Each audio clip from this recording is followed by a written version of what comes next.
There's no feeling more intense than starting over.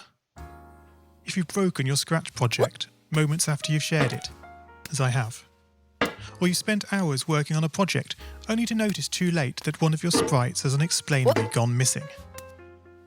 If you've made use of that difficult-to-name thing block within the sensing category, amazingly useful but capable, due to a Scratch bug, of leaving you crying as it dumps all your scripts in one big unordered heap. If you've made real progress coding a game over the course of the week, only to come back the next day to discover you weren't even logged in, nothing has been saving. Starting over is harder than starting up. If you're not ready for that, like if you've already had a bad day at school, then what you're about to go through may be too much. Feel free to go away and come back. I'll be here. Alright, thanks for coming with me on this trip. I'll understand if you need to take a break at any point. Just find a safe place to stop and remember to pause the game by pressing P. On Scratch you can find loads of remixed or reimagined recreations of existing games. And with good reason. George Bernard Shaw said, "Imitation is not just the sincerest form of flattery, it's the sincerest form of learning." This game is a recreation of a game that came out in 2017, titled Getting Over It with Bennett Foddy.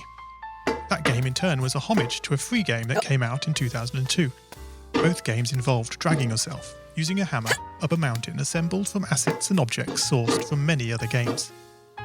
It seems appropriate then that, when trying to recreate Getting Over It in Scratch, that we should construct our mountain from the same assets used in literally millions of Scratch projects, the unmistakable contents of the Scratch costume library.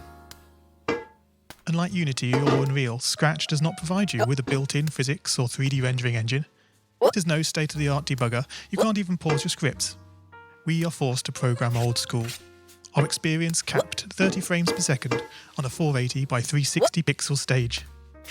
But these very restrictions force us to experiment, to think out of the box, to grow as developers as we become masters of all things Scratch. And let's not forget, what we lack in technology, we make up for in community. This fantastic bunch of budding software engineers, building, learning, creating, playing, remixing, as diverse a group of people as the very Scratch assets we now so skillfully attempt to ascend. The act of climbing, in the digital world or in the real world, has certain essential properties that give the game its flavour. No amount of forward progress is guaranteed.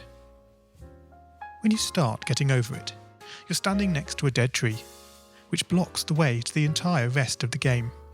You prod and poke at it, exploring the limits of your reach and strength, trying to find a way up. When starting a new Scratch project, that initial